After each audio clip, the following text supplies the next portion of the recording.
Hi, this is RockinRobin, and today I'm talking flea market buyers.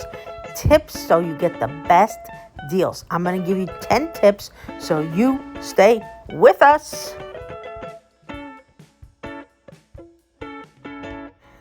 Although I usually talk reseller, this time I'm talking about buyer. If you want to get to a flea market and get the best tips. Now, these also can relate to tag sales, garage sales, and also sometimes some of them will relate to if you're shopping at the thrift store.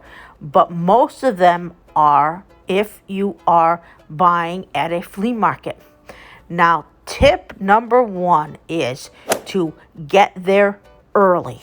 If you're going to a garage sale or a flea market, the early bird gets the worm, they say. Well, you want to be one of the first to see the items. You don't want to wait until later in the day and then you missed all the good items. You want to get there early. So that is always important so that you can find exactly what you're looking for. Now, tip number 2 is don't forget to negotiate. You would be surprised how many people just buy stuff at the first price that they're offered.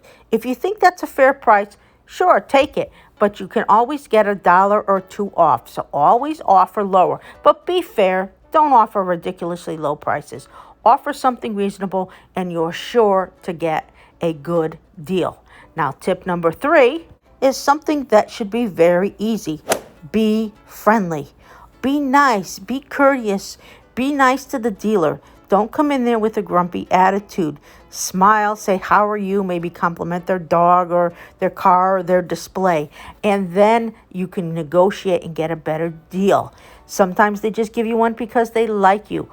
Always be friendly and see if that helps you get a better dealer when you're buying something. Tip number 4 is something both dealers and buyers should do.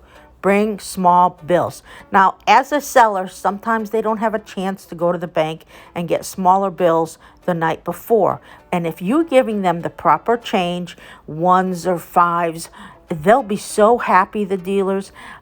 They're always looking for small change. And that sometimes will get you a better deal because they feel wonderful that you've done the right thing and they're happy and they'll remember you. Always bring small bills. Don't give them a $100 bill and say, can you break this? And you're buying $2 worth of an item. They won't be happy and you probably won't get the item. Tip number 5 is to bring a basket with you. It's good to put everything you bought in the basket so you don't have to go back to your car. You're wasting time. You put it in the basket, say thank you, move along, push the basket, and then you can look at the next place rather than saying, I got to run to my car, I got to drop this off. Or you might even drop something, break something. Never good. Always bring something to carry stuff in, and a push basket is the best. Tip number 6 is to ask the vendor. Are you looking for pocket knives? Say, do you have any pocket knives? Maybe they didn't have them out yet, and they'll find them for you. Are you looking for video games? I'm looking for PS4 games. Whatever games you're looking for, ask them. Do not assume they don't have them just because you can't see them. Number 7 is to double check the booths. After you've gone, maybe you've asked, you went around, go around again, even if it's just a small loop, and take a second look because maybe they found something they didn't know they had and it's just what you're looking for. Before you go out to go shopping, empty your car. Make sure you have enough room for all your purchases. It's really hard to take something and try to fit it in when you have a small car. If you have a bigger car like a minivan, take that. If not, make sure your car is empty so you have plenty of room to get all the goodies that you found. Number 9 is a tip I learned the hard way. Leave a deposit and if possible, take a piece. I have made a deal, bought an item with somebody, and I came back and they sold it to somebody else who offered them more. If you take a piece of the item, like a drawer out of a cabinet, they can't sell the item unless you have that piece. And you already made the deal and you already left the deposit. So they're not going to sell it to somebody else. Otherwise, you just might end up not getting the item. And here we go. It's time for our last tip. Bring your cell phone, bring a measuring tape. Now you got your cell phone in case you need a picture. Say you need to buy this and you're not sure how it's going to look. Maybe you want to email a picture to a friend of yours, or maybe you found something that someone else might want to buy that you know. Always bring your cell phone so you get a picture.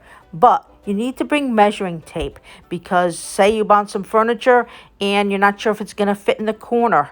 Well, measure the corner first, but also bring the measuring tape to see how long and how much you can fit. You never know what you're going to find when you go to a garage sale. So bring all the things that you think that you might need, but keeping a measuring tape with you and your cell phone, those two things alone will help you have more success when you go to a flea market. So these are my tips for flea marketers. I hope they helped you. I hope they will help you in the future.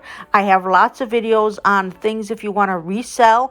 I also have some tips for garage sailors in one of my videos, so search for that.